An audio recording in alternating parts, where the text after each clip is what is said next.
So today is just a short one to remind you, to point out that you cannot be friends with someone unless you are vulnerable, unless they see you fail.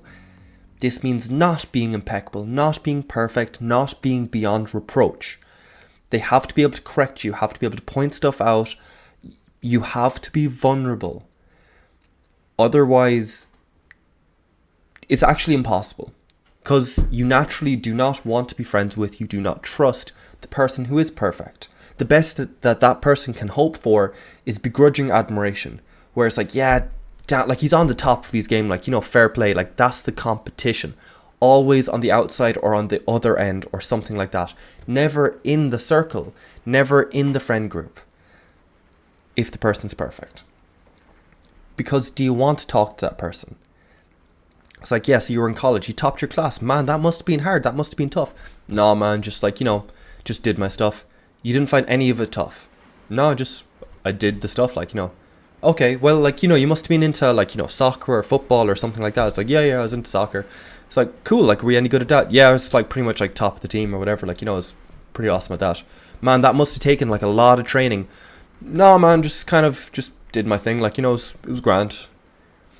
That you're shutting down every conversation because you're not being vulnerable. And it seems dishonest. I'm sure someone had it that easy. But chances are there was some difficulty along the way, somewhere. And sharing that and being open with that lets the other person see how your brain works. What cogs turn with what's your response to different things. And through that, through seeing your response to different stimulus, different things happening, different events, seeing your response lets me know who you are. That lets me trust you better. And if you're shutting off all of that, I tend not to trust you. And that's not as in me personally, but also just as a species, we tend not to trust the person if they're guarded, if they're defensive. Or even if it comes off just smooth as hell, if they're just not vulnerable. We find it hard to let that person in. Because what we want from friends is friendship.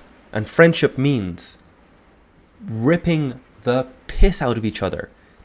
Really joking about each other's vulnerabilities. And also helping each other with vulnerabilities, problem solving when stuff comes up. As in okay, so we all give out that guys don't share enough. Even guys will talk about how it's going at home or just at work, or how it's going in whatever hobby, how work-life balance is going and all the rest. They will talk about that stuff.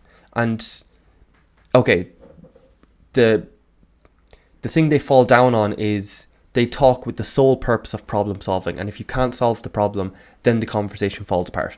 I get it, needs to be worked on, kind of a bit more in touch with the emotions. I get the arguments, whatever. But it doesn't matter.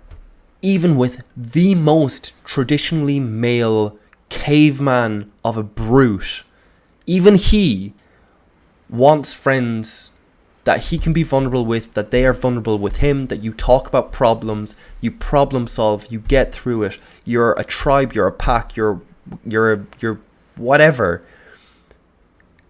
And you help each other. If you are perfect, I cannot help you. And therefore, what is my purpose? Why are you talking to me? Just what are you doing? So, and plus, I think just one of the most fun things you can do is just slag the crap out of each other. Me and my friends, it's brutal. I won't give examples, but if I did, you'd be shocked. But it's fun. Okay, regardless, anyway, that's us being vulnerable.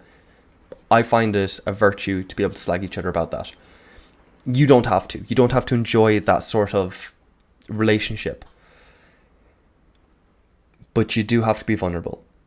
There's really no way around it. There's no friendship, there's no connection without vulnerability. And it's really hard because Facebook and Instagram and everything else asks you to be perfect, to put up a good face, not to ask for attention, not to ask for help, not to make it obvious what's actually going on, because then that's either attention seeking or it's whatever.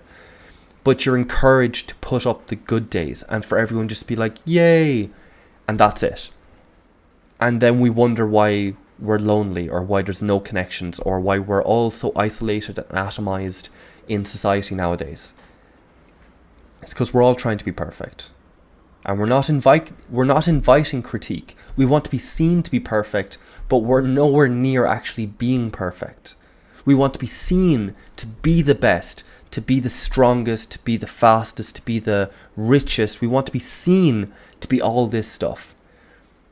But where we actually are doesn't matter. Where we actually are is just it's a side note. It's not important. It's not the focus. It's not what we talk about. It's not the topic of conversation ever, which makes you very insecure, because now you're trying to aim for an ideal that you never had in the first place. It makes you afraid of judgment, because if anyone sees the true you, they'll realize just how much was faked, and then everything might fall apart because prestige got me this job, this girlfriend, the respect of my friends, the respect of my children, that's the mindset. And I implore you, I encourage you to be vulnerable, make connections, be vulnerable, be honest with yourself and with other people, but just stop trying to be seen to be something and actually be something. If you're like an artist or something like that, because I love you, stop trying to be seen as an artist. Like, I don't care what you're seen as. Treat it like when someone comes out as gay for the first time and they want to make it really loud and proud because they want to establish who they are and this is a thing for them. After a while, they will just be like, yeah, grand. Because it's not that big a deal. Because they don't need to be seen as that anymore. They just are. And it's grand. It's safe. As in, like, it's not as dangerous as you all think it is. So stop trying to be seen as perfect. Stop trying to be seen as super productive or whatever. Just be productive. Be artistic. Be creative. Be fit. Don't be seen to be fit in the gym with your phone. Hey guys, like, actually be fit. And you will make so many more friends. You will be so much happier with yourself. You will feel safer. But for today, what I want you to focus on is the fact it's the only way to get friends or to make connections, even in like a interview setting or something like that for a job. Just like when they ask you, like, you know, what's your flaw and all the rest, and you're always meant to turn it into like something that you're good at. Like, actually be honest. Like, give them a genuine flaw that can be good, but like, don't just be like, well, I'm like super organized, so you know, that butts heads against people. If that's actually your flaw, just be like, well, sometimes I can be a bit anal about just organization, or cleanliness or something like that. And I've rubbed people up the wrong way, but I'm getting better at navigating that. But I do still like to be organized. That hasn't changed and probably won't change. That's like, you're now a real person. That wasn't... Look, maybe it won't get you a job. Maybe this is bad advice for a job interview.